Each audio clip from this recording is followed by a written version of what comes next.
Aristotle, the great Greek philosopher, said, "We are what we repeatedly do." Excellence, then, is not an act, but a habit. Hi, my name is Josephine Oboth.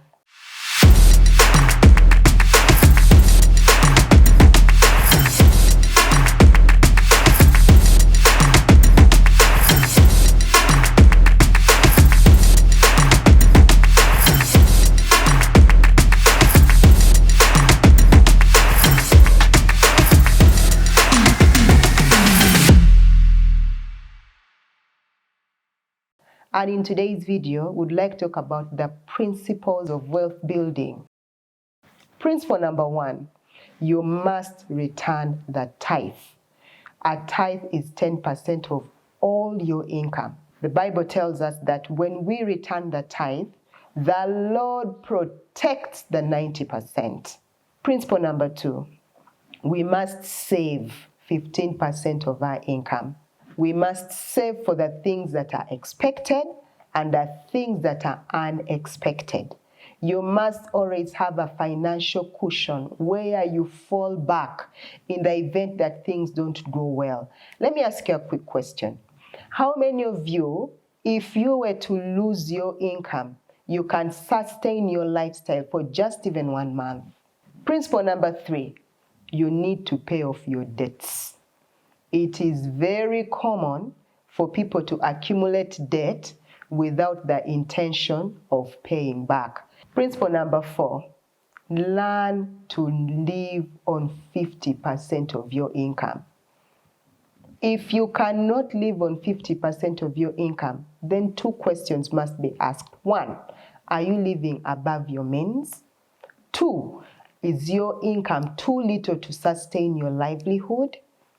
Principle number 5, only 20% of your income should go to your wants. These are things you can live without, but you desire to have. For example, a car is a want. There are other alternatives of transportation. Remember, transport is a need, but having a car necessarily is not a need, but could be a want. So you could be wondering, how do I tithe? How do I save? How am I able to pay off my debts? How do I meet my daily needs? And how do I indulge in my wants? The first thing you must do is to create a budget. And the best way to create your budget is by annualizing your lifestyle. How much do you earn in a year? Then you break it down into what are my expenses for the year. How much rent do you pay in a year? How much goes to feeding? How much goes to transportation? In there, you may realize that either you need to earn more money or your expenses are too high. Perfect example could be, if your rent is too high, you may need to move to a cheaper location.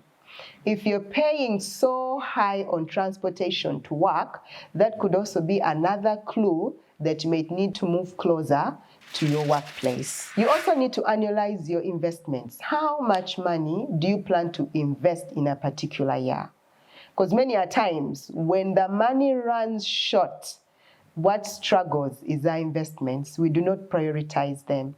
If you're married, it is advisable you have combined finances. Marrieds with combined finances are able to achieve way more than those who operate individually or even than their single counterparts.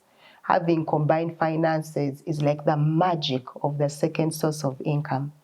So I would highly advise that for the married, have joint finances. If you find yourself struggling to achieve set financial goals, probably your goals are not clear and well written down. I would advise that you stretch your goals from the long term and break them down into the nearest shortest time.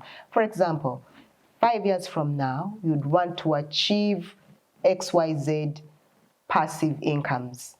What would that look like in a year? What do you need to have accomplished by the end of the year?